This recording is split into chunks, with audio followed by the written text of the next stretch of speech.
స్వామి శరణం. స్వామి శరణం సార్. ఎలా ఉన్నారు స్వామి? చాలా బాగున్నాను సార్. గోదావరి గట్టును తీసుకొచ్చి గోవా నడిబొడ్డుని నిలబెట్టారు ఇప్పీలో. కమిటీ కుర్రాళ్ళు ఎక్కడ గోదావరి బ్యాక్ డ్రాప్ చేసిన సినిమా, సంవత్సరంన్నర బ్యాక్ చేసిన సినిమా ఈరోజు ఇప్పీలో ఇక్కడ, అంటే మీ సినిమాని మీరు ఇక్కడ చూసుకుంటే ఎలా ఉంది ఆ ఫీల్? సార్ నిన్న జరిగిన ఏదైతే అఫీషియల్ స్క్రీనింగ్ ఉందో కంప్లీట్లీ డిఫరెంట్. మన థియేటర్లో మన తెలుగు వాళ్ళ మధ్యన, మన ఎమోషన్స్ మధ్యన, మన రూరల్, మన ఎథిక్స్, మన చరిత్రలు, మన వాల్యూస్, మన పాలిటిక్స్ మనకి మాత్రమే సొంతం అనుకున్నాను నేను. కాదు, ఇది ఎక్కడికి వెళ్ళినా కానీ యూనివర్సల్. అంటే మేబీ కథ మన రూరల్దేమో, మన రూటెడ్దేమో, కానీ థీమ్ ఏదైతే మెయిన్ థీమ్ ఉంటుందో అది ఫ్రెండ్షిప్, అది యూనివర్సల్. అది నిన్న ప్రూవ్ అయిపోయింది ఇంకా గట్టిగా నాకు.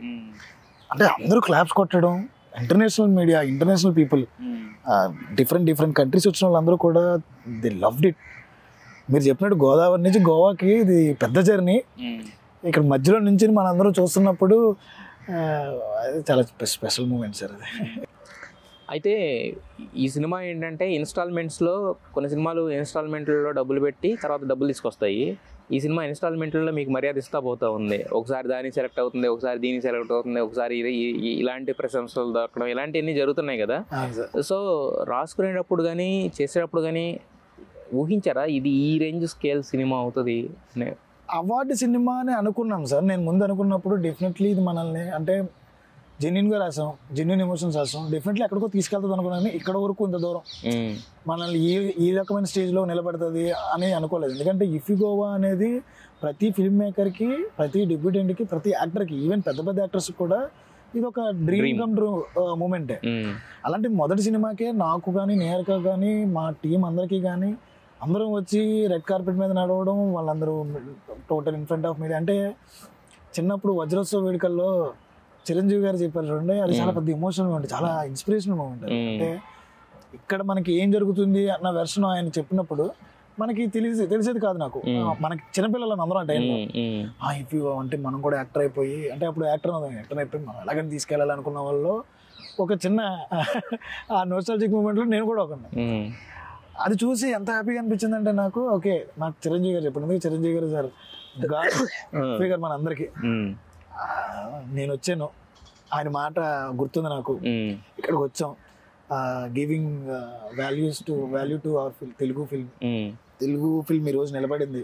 మన అంటే ముందు నుంచే మహానట అవ్వచ్చు, 35 అవ్వచ్చు, లాస్ట్ ఫ్యూ ఇయర్స్ నుంచి మన సినిమాలు వస్తున్నాయి. ఈ రోజు బెస్ట్ డెబ్యూటెంట్ డైరెక్టర్ లిస్ట్ లో టాప్ 5 లో ఉన్నాం మనం. వాళ్ళు రిసీవ్ చేసుకునే విధానం కానీ అంతా మారింది బికాస్ ఆఫ్ మన వెనక ఉన్న వాళ్ళ యొక్క పాతే మాకు వేసి ఇచ్చారు.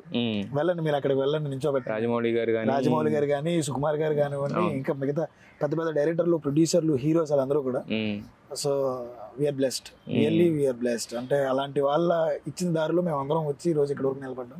అంటే సేమ్ పించా లేకపోతే ఒకళ్ళొకళ్ళు మీరు ఎక్స్చేంజ్ చేసుకున్నారా? ఎందుకంటే నిహారిక గారు సేమ్ చెప్పారు. అవునా? మా పెద్దనాన్న చెప్పిన మూమెంట్ నాకు ఈ రోజు నేను ప్రొడ్యూసర్ గా వచ్చేసరికి నాకు చాలా ప్రీషియస్ గా అనిపించింది అని చెప్పి.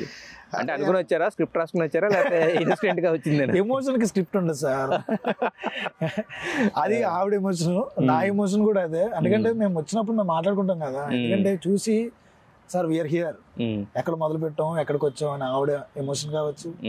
ఏ ఊరు నుంచి, గోదావరి నుంచి, నోవేర్ ఫ్రమ్ గోదావరి, తాడేపల్లి కూడా ఉన్న గ్రామంలో ఏదో చిన్న చిన్న కళలు, ఇక్కడ ఉన్న యాక్టర్స్ అందరూ కూడా వాళ్ళ కళలు, ఏదో నిరూపించుకుందాం, మమ్మల్ని మనం ప్రూవ్ చేసుకుందాం అని. మేబీ డబ్బులు అనేవి ఎప్పుడైనా రావచ్చేమో, బట్ మర్యాద కొనుక్కుంటే రాదు సార్. మర్యాద అసలు కొనుక్కుంటే రాదు. మర్యాద అది గుర్తించాలి. నిన్న గుర్తించారు మనం, అది చాలా ఆనందంగా ఉంది. మరి అవన్నీ ఎక్కడి నుంచి వచ్చినాయి మనకి? ఆ రూట్స్ ఇక్కడ అసలు ఇఫ్ అనేది ఉందని మనకి అసలు ఎలా తెలుసు?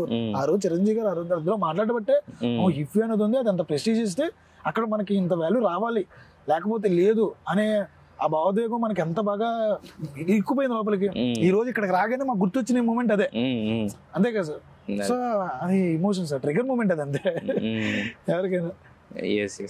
అయితే ఇప్పుడు ఇంతకుముందు ఈ సినిమా గురించి చాలా కాంప్లిమెంట్స్ వచ్చి ఉంటాయి, చాలా మనకి గుర్తుండిపోయి ఉంటాయి. బట్ ఆఫ్టర్ ఈ స్క్రీనింగ్ జరిగిన తర్వాత వచ్చిన బెస్ట్ కాంప్లిమెంట్ మీకు? అంటే అది ఓవర్గా ఉంటుందో లేదో తెలియదు కానీ సమ్ పీపుల్ నా దగ్గరకు వచ్చి ఎందుకు నేషనల్ వైడ్ గా సినిమా తీయలేదు ఇది, ఎందుకు రిలీజ్ అంటే పాన్ ఇండియా వర్డ్ ఇచ్చలేదు కానీ గోవాలో సినిమాలో ఉంది, మేము ఆ బ్రిడ్జెస్ ఆ ఏరియా అంతా గోవాలో ఉన్నట్టుంది మాకు అన్నారు వాళ్ళు. కొంతమంది ఆ ఎమోషన్స్ ఆ ఫ్లేమ్స్ ఇవన్నీ కూడా వీడిడిట్ అన్నారు. నేను మామూలుగా స్టార్టింగ్ స్క్రీనింగ్ ముందు నేను చెప్పాను get ready to remind your childhood and nostalgia your old friends అని చెప్పా. వాళ్ళు వచ్చి యు రిమైండెడ్ అని చెప్పేసి ఆ కళల్లో నీళ్ళు ఉన్నాయి. మలయాళం పీపుల్ కొంతమంది వచ్చి ఇది మలయాళం సినిమాలో ఉంది, ఇట్స్ అవర్ సినిమా అంటే వాళ్ళు అన్నా కానీ నాకు అనిపించింది వీ హ్యావ్ అవర్ మా తెలుగులో మేము తీయగలం, మా దగ్గర ఉన్నాయి అన్నింటికి మలయాళమే కాదు మేము ఉన్నాం తెలుగు వాళ్ళం. అంటే పాపం వాళ్ళు ఎమోషన్తో చెప్పినాక నాకు అనిపించింది ఏంటంటే వీ హ్యావ్ టాలెంట్. ఈ రోజున కొత్త కొత్త సినిమాలన్నీ కూడా మంచి మంచి సినిమాలన్నీ ఆడుతున్నాయి, చిన్న చిన్న సినిమాలు, అందులో కూడా మా వాళ్ళు పార్ట్ అయ్యి ఉన్నారు. రెండోది మెయిన్ ఏంటంటే ఒక ఆయన వచ్చి నాతో we should send it to Oscars అని చెప్పేసి అన్నాడు అనమాట. నాకు అది నేను పంపచ్చా లేదా లేకపోతే ఇవన్నీ నాకు తెలీదు, అంత ఉందా లేదా అవన్నీ సెకండరీ థింగ్స్. ఆయన చెప్పగానే ఆ పక్కన NFDC వాళ్ళు సమ్ పీపుల్ ఉన్నారనమాట, వాళ్ళందరూ కూడా మీరు అసలు ఎక్కడ కూడా డెబ్యూ డైరెక్టర్లా లేరు అన్నారు. వాళ్ళు ఎన్ని సినిమాలు చూస్తుంటారు, కొన్ని వేల సినిమాలు చూస్తుంటారు ఇన్ని ఇయర్స్ లో జ్యూరీగా మెంబర్స్ గా ఉన్నందుకు. నువ్వు ఎక్కడ డెబ్యూ డైరెక్టర్ కాబట్టి నేను నమ్మలేకపోతున్నాను. నేను డెబ్యూ డైరెక్టర్నే కాదు, I don't have any past experience in a set. అది వాళ్ళకి అక్కడ ఎక్స్ప్లెయిన్ చేయలేం, థ్యాంక్ యూ అని చెప్పుకుని వస్తాను అనమాట.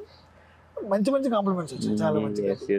అంటే మీకు ఒక సినిమాతోనే చాలా మంది డైరెక్టర్స్ కళ్ళగనేది కానీ చాలా మంది డైరెక్టర్స్ ఇలాంటి మాట వినాలని అనుకుంటారో అలాంటివన్నీ మీకు ఫస్ట్ సినిమాతో ఒక సినిమాతోనే వచ్చేసినాయి. మరి ఒక సినిమా అనేది మీ బాధ్యతను చాలా ఎక్కువ పెంచింది, గౌరవం ఇచ్చి డబ్బుతో పాటు సక్సెస్తో పాటు గౌరవం కూడా ఇచ్చి మీ బాధ్యత బాగా పెంచింది. మరి నెక్స్ట్ ఎలా ప్లాన్ చేసుకుంటున్నారు లైనప్? డెఫినెట్లీ చాలా మంచి లైనప్ ఉంది సార్. అది it's early to discuss or reveal. Definitely it's going to be massive maybe. అది కూడా చాలా రిలేటబుల్ కంటెంటే, at the same time connective కంటెంటే. అందరూ చూసి ఇది మా సినిమా అనుకుంటారు కంప్లీట్ గా. అంటే నేను తీసే సినిమాలన్నీ కూడా అలాగే తీద్దామనే ఆలోచనలో ఉన్నాను. ఎవరైనా చూస్తే ఇది నా సినిమా అనుకోరు. నేను నాకు ఆయన అన్నారు, ఎవరో అయినా ఇది నా సినిమాలో ఉంది, అందులో 11 మందిలో నేను ఒక్కడిని చూసుకున్నాను, దాంట్లో నేను ప్రతి ఎమోషన్ లో చూసుకున్నాను రిలేటబిలిటీ. సో నేను తీయబోయే సినిమాలు కూడా నేను అలాంటి రిలేటబిలిటీ ఉండాలని నేను అనుకుంటున్నాను. అది definitely it's going to be like that. And ఇప్పుడు ఆ రోజున నేను కమిటీ కుర్రోలు తీసుకున్నప్పుడు నేను అనుకున్నది ఇది ప్రతి ఊర్లో ప్రతి ఒక్కరిని టచ్ చేయాలని. నెక్స్ట్ పోయేది డెఫినెట్లీ ఇండియాలో ఉన్న ప్రతి ఒక్కరిని ప్రతి ఊరిని వాళ్ళని చూసుకునే విధంగా ఉండబోతుంది. అయితే ఫస్ట్ సినిమానే ఇక్కడ దాకా ఇంటర్నేషనల్ ఫిల్మ్ ఫెస్టివల్ దాకా తీసుకురాగలిగారు. మీ నెక్స్ట్ సినిమాలన్నీ కూడా నేషనల్ అవార్డు అలాగే ఆస్కార్ రేంజ్కి వెళ్ళాలని చెప్పి మనస్ఫూర్తిగా కోరుకుంటున్నాం వంశీ గారు. Wish you all the best. స్వామి శరణం.